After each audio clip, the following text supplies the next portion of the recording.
puppets, fun, and mime. Welcome to the story time. Hello, Augustians. And today we have a story of Pinocchio, the naughty character, written by Carlo Collodi. So, this is a story from once upon a time when there lived a poor woodcutter who earned just enough for a bowl of rice and a glass of milk. One evening, he found a strange piece of wood that shouted at him when he tried to toss it in the fire. So he took the piece of wood back home and carved it into a puppet. But the puppet turned out to be naughty. It kicked the woodcutter's leg and then ran outside his house.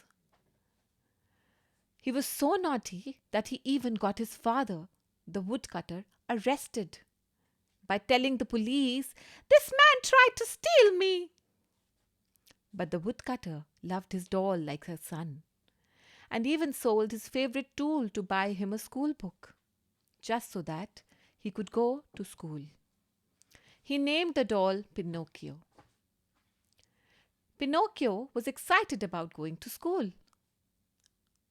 On his way back, he saw a puppet theatre and sold his book to buy the tickets for the show.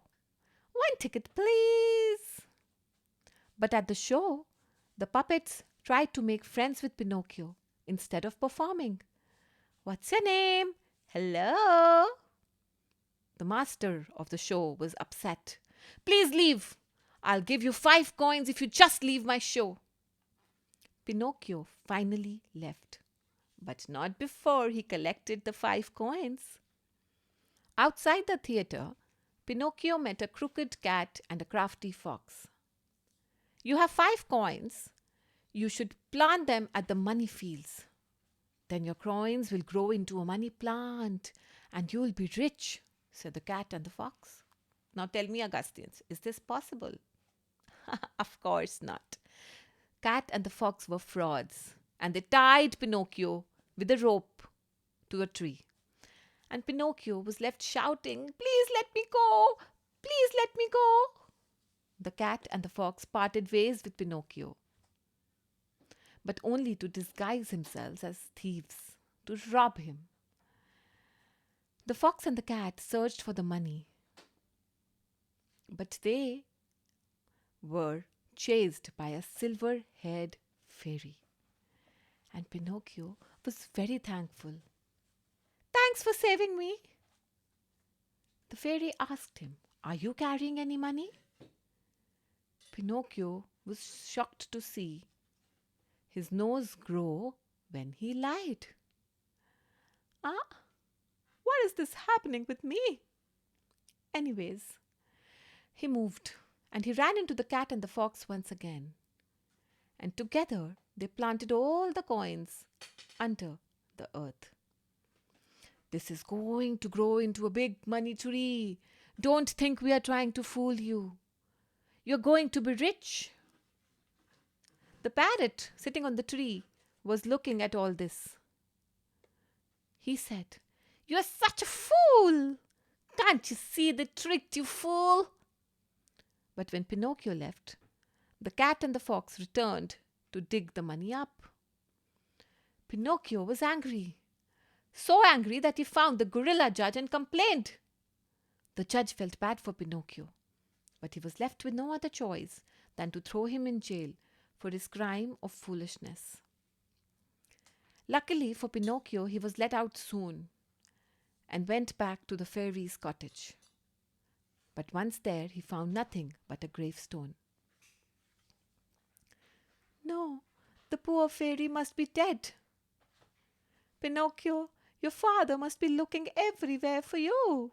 And Pinocchio, with the pigeon who brought this message, set out to meet his father. But just as he was about to land, he saw a dogfish spring up from the sea and swallow the boat and his father whole. Pinocchio was washed ashore, and when he opened his eyes, he found the fairy standing over him with a jug of water. The fairy took Pinocchio home and fed and clothed him. Pinocchio studied hard. There, was nothing he wanted more than to be a real boy. Everyone was annoyed with him. Because they grew jealous of him, they picked a fight with him and chased him out of the school. But no matter what they did, Pinocchio kept going back to school, and soon he was the best of the class. Come to my party, Candlewick. And somebody said, no, let's go to Toyland. On the day before he was going to become a real boy, the fairy arranged a party, and Pinocchio invited all his friends. What's happening to us? The boys played all day. Until, all at once, Candlewick noticed something. Pinocchio, your ears! The mysterious old man caught Pinocchio and Candlewick by their necks, and soon enough Pinocchio was sold to a circus. Because that mysterious man had converted both of them into donkeys. The ringmaster of the circus found no use for Pinocchio, and then he sold him to a drum maker to make drums instead. The drum maker put Pinocchio into the river, but the moment he touched the water, he turned back into a doll. And he was thinking, who pushed him into the water, what happened to my donkey? Pinocchio swam down the river into the ocean, where he met his father inside a dogfish's belly. Pinocchio again lied about a fish eating the donkey, and at once his nose grew. There he found a purse with coins and some tools. Together the two used the tools to escape the fish belly. Pinocchio and his father were finally reunited, but when they reached their towns, they learned that the fairy was sick and needed money. Pinocchio had saved the coins, but on reaching the town, he gave them to the fairy instead. Pinocchio went to sleep that night and dreamed of the fairy talking to him and kissing him on the forehead. And when he woke up the next day, he found his puppet body in a chair. He had become a real boy. He got new bag, new gold coins, new boots, new suits, and he lived happily ever after with his father. Now, Augustians, tell me, why did he suddenly become a boy, a real boy, from the puppet? Let me know, Augustians. Ta-da!